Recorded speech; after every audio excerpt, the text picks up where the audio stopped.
يحبوا تزايد بس ما يحبوش الظلم. الحمد لله الواجب الوجود الدائم العطاء والجود الموجود قبل كل موجود، والصلاة والسلام على رحمة المهداة سيدنا وحبيبنا وعظيمنا وقائدنا محمد صلى الله عليه وسلم. ملأ العلا بكماله، كشف الدجى بجماله، عظمت جميع خصاله، صلوا عليه وآله. صلى الله عليك يا سيدي يا رسول الله. عائلة رمضان توفيق زاد عندهم مولود سماوه على بركة الله آدم. إن شاء الله يا ربي نسألك ونتوجه إليك أن تجعل هذا الطفل آدم من الصالحين، ويكون خير وبركة على أهله، وينفعهم في الدنيا وينفعهم في الآخرة إن شاء الله. كذلك نبلغ سلامي لعمي رشيد بوفيس من فورباخ الحدود الفرنسية الألمانية. نقول له يا عمي رشيد إن شاء الله ربي يحييك صالح ويختم لك بلا إله إلا الله، ويحشرك مع أهل لا إله إلا الله. ونسلم سلامي لكل الجزائريين اللي في الخارج. مسألة اليوم رسالة حزينة يقول صاحبها، يقول أنا شاب كنت متزوج من امرأة ولم يتسلي أن أكمل حياتي الزوجية معها بسبب الخلافات الكثيرة التي حدثت معها إلى أن قادتنا إلى الطلاق. وأعلم سيادتكم بأن طليقتي لما خرجت من البيت كانت قد أخذت معها كل مجوهراتها من الذهب أو الفضة أو أي شيء، يعني كل الذهب انتهى أخذته معها. ولما استدعتنا المحكمة لتنفيذ إجراءات الطلاق أقسمت طليقتي على المصحف الشريف بأنها لم تأخذ مجوهراتها. ولما ذهبت إلى المحامي للاستعلام عن الأمر فاجأني بأنه يجب علي تسديد قيمة المجوهرات والتي تقدر ب90 مليون سنتيم. الله أكبر ياه، 90 مليون سنتيم مجوهرات، و24 مليون حق العدة والمسكن، و5000 دينار نفقة، و5000 دينار إيجار مسكن. ويعني وين خص غير يعطي لها 5000 دينار حق الكفن؟ لو كان غير يزيدوا لهم هكذا أعطي لها حق الكفن. حسبنا الله ونعم الوكيل. وهذا بحسب قرار المحكمة. وأحيطكم علما أني أعمل كحارس ليلي أتقاضى راتب 18000 دينار شهريا. لذا أرجو من سيادتكم إفادتي بالأحكام الشرعية. أولا هذه شهادة زور. امرأة ما تفاهمش مع الراجل، هذه سنة الله في خلقه، ادات الذهب بنتها، تروح لدارهم ثم تروح المحكمة تقول ما اديتش الذهب، ويجيبوا لها المصحف تحلف على المصحف ويصدقوها، لأن ما تعلق بالمرأة إذا ما قدمش الرجل دليل تصدقها المحكمة، وهي شهادة زور.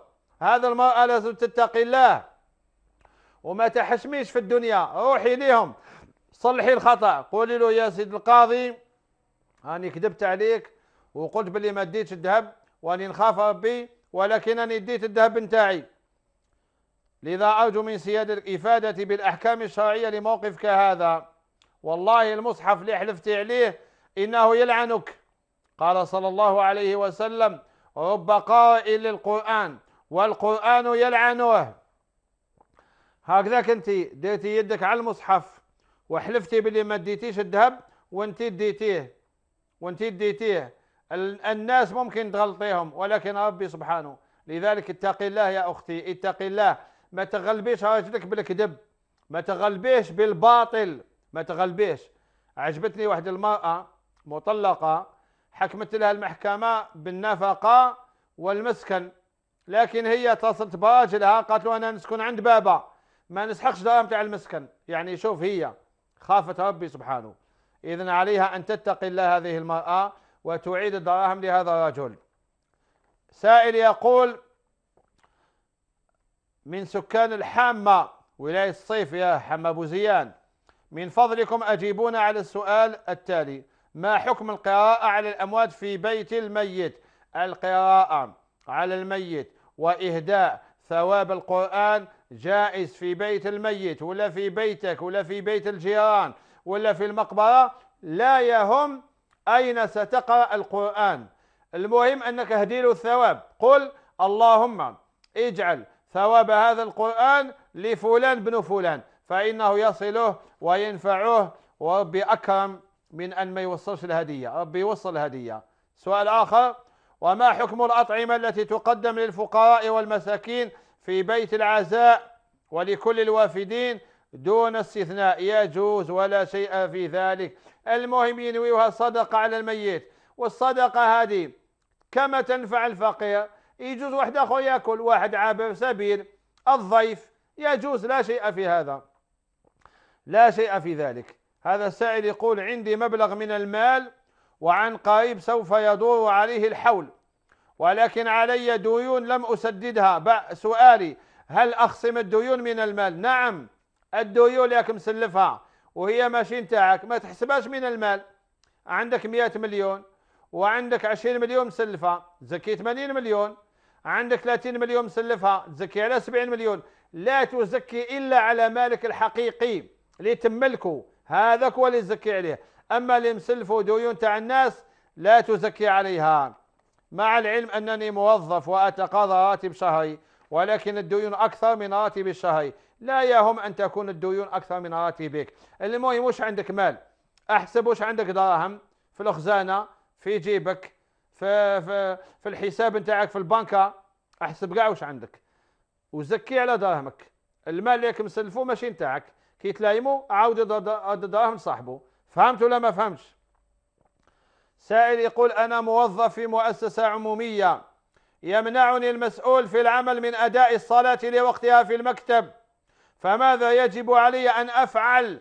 يجب عليك أن تفعل ما أمرك ربك. ربي أمرك بالصلاة، وسيدنا رسول الله أمرك بالصلاة، وهذا المسؤول أو يمنعك من الصلاة، ورسول الله يقول: لا طاعة لمخلوق في معصية الخالق. وأنا عن بالي هذا النوع تاع المسؤولين مخلاصوا، عن بالي والله عن بالي خلاصوا، عن بالي خلاص مسؤول يمنع خدام ما يصليش، يخلاص. راك شفت واش صار، اكو شفت واش وقع. هذا العام هو عام المعجزة تاع ربي سبحانه، ربي بين للشعوب أنه قادر على الطواغيت وعلى الظلمة، كيف تمنعوا؟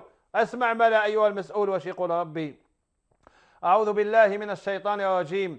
أرأيت الذي ينهى عبدا إذا صلى، أرأيت الذي ينهى عبدا إذا صلى، ما أنت صلي، إذا منعك اتصل بالأمن، روح للأمن اشتكي به، ما تخاش، الأمن مسلمين، روح للدرك الوطني اشتكي به، ارفع دعوة قضائية، اشكي نقابة العمال، اشكي رئيس الحكومة، ما تسكتش. هاو المهم، ماشي يروح يخدم خدمة يمنعوا من الصلاة يحط راسه ويجي رايح، يمنعوا باش يتوضا يحط راسه ويجي رايح. علاه يا أخي؟ هذه خدمة نتاعك.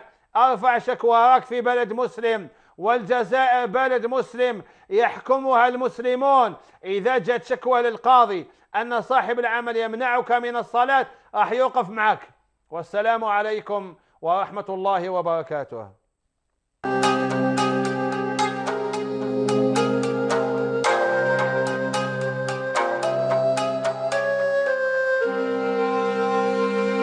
هذه على بالي تزاير، وكانت تقاس هذا يولي أكثر من أنا عبد القادر.